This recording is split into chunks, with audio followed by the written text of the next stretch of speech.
Pour terminer cette vidéo, dans laquelle je n'aurai pas le temps malheureusement de vous montrer toutes les pierres que j'aimerais vous faire découvrir, mais ça donnera l'occasion d'en faire une seconde. Je vais tout de même vous montrer quelques pierres que j'affectionne particulièrement, mes petites chéries. Alors dedans il y aura des très rares, des beaucoup plus abordables et beaucoup plus courantes. On va faire un petit tour. Donc dans les très belles pierres avec lesquelles j'adore travailler, parce que pour moi c'est aussi un énorme critère de sélection, voici quelques-unes. Alors on va commencer avec ça. Donc vous voyez bien la pierre à l'écran. Il s'agit là d'une moldavite. D'une moldavite. Alors la moldavite c'est une tektite. Je vous ai ramené une autre tektite aussi pour toujours cette histoire de repérer les familles de pierres. Là vous avez une tektite jaune. La moldavite quant à elle est verte. Et les tektites sont très appréciées d'un point de vue minéralogique autant qu'en lithothérapie, tout simplement parce qu'elles ont une formation très particulière et très intrigante.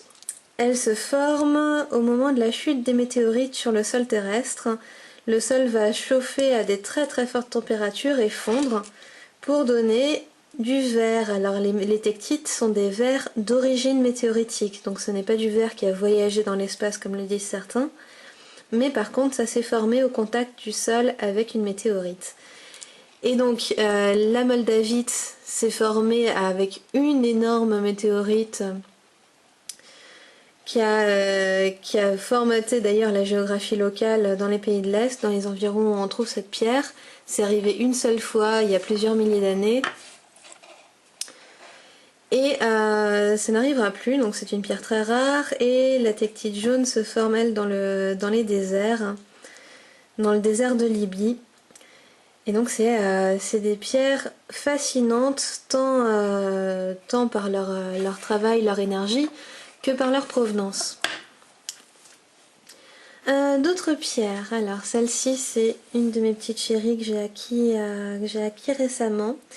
Alors à la vidéo la couleur lui rend pas tout à fait honneur, je vais essayer avec la lumière. En tout cas c'est une sugilite de très belle qualité, donc pour ceux qui connaissent un peu cette pierre c'est pour vous montrer quel type de qualité on peut parvenir à trouver en cherchant bien. Donc ça je l'ai acheté à l'unité parce que c'est pas des choses qu'on trouve dans des lots, mais c'est des pierres assez fantastiques.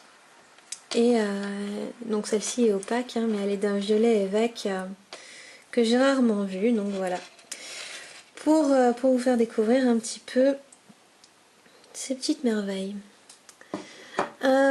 Autre pierre que j'aime beaucoup, alors ça c'est pas une pierre rare, mais je la trouve vraiment très intéressante. C'est un bois fossile, donc pour ceux qui auront reconnu, là c'est un tronçon de branche qui a été envahi par la pierre. Donc c'était du bois qui s'est fossilisé et qui s'est silicifié. Et donc maintenant c'est de la pierre. Quand on la prend en main c'est très lourd.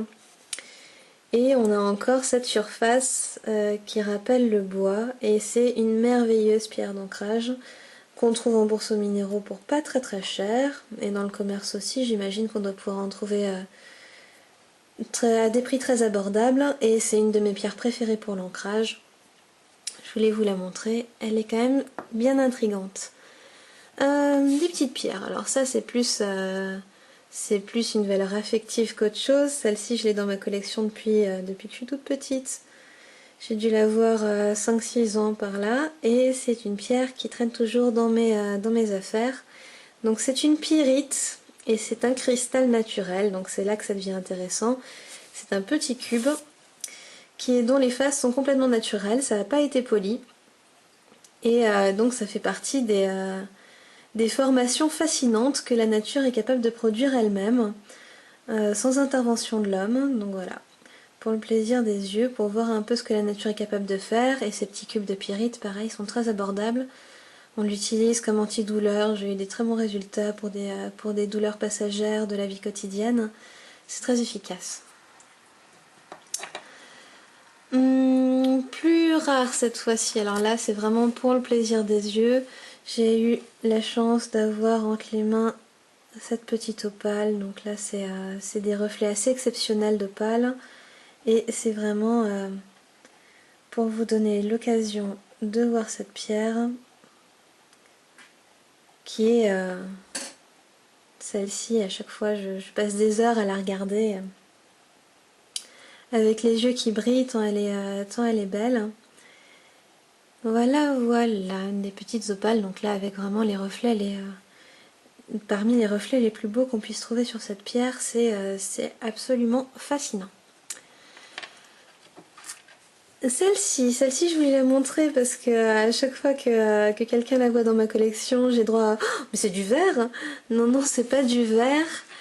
C'est un diopside.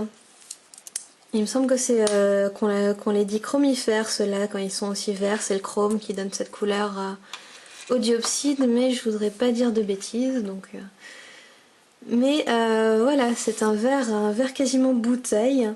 Et pourtant, c'est une pierre naturelle. Voilà. Qu'est-ce que je voulais vous montrer encore? Ah oui, je voulais vous montrer celle-ci.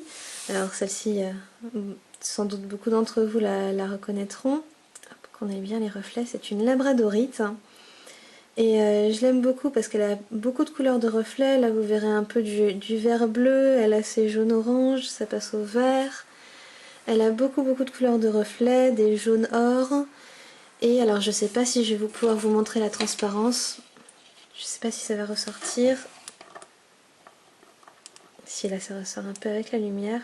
Si vous regardez un petit peu la transparence, ça se voit mieux en vrai. Mais elle a une transparence qui est rose.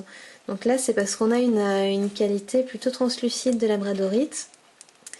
Et qui fait des petites teintes de rose, des petites nuances. Malheureusement je peux pas vous les montrer comme je l'aimerais à la vidéo. Mais qui fait des nuances tout à fait sympathiques dans sa transparence. Voilà. Et pour vous montrer un petit peu les qualités de labradorite qui peuvent exister, ça c'est de la très jolie. Et c'est une pièce que j'affectionne particulièrement.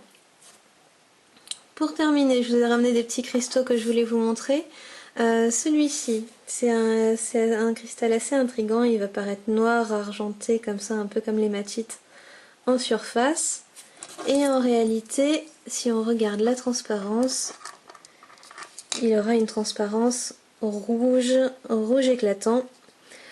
Et c'est ce qu'on appelle du rutile. Alors le rutile, vous l'avez plus probablement vu en inclusion dans le cristal de roche, les cheveux de Vénus, on appelle ça du quartz rutile. Et c'est une pierre qui existe également en cristaux naturels entiers, tel que celui-ci. Voilà, pour vous montrer un petit peu une autre forme de rutile. C'est une pierre très bonne pour l'endurance, pour dynamiser le corps physique et tenir dans les longues périodes de travail. Très bonne pierre.